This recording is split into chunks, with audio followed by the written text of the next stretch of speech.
This is a demo of the shell catcher made by LPG Works for the Mossberg SA-20.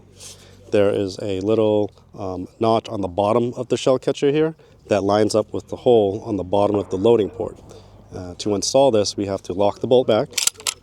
We are going to clip the top of the shell catcher over the ejection port and then onto the bottom.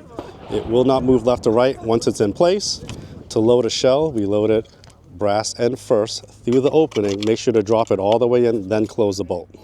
I will do a 3-shot demo for you to see.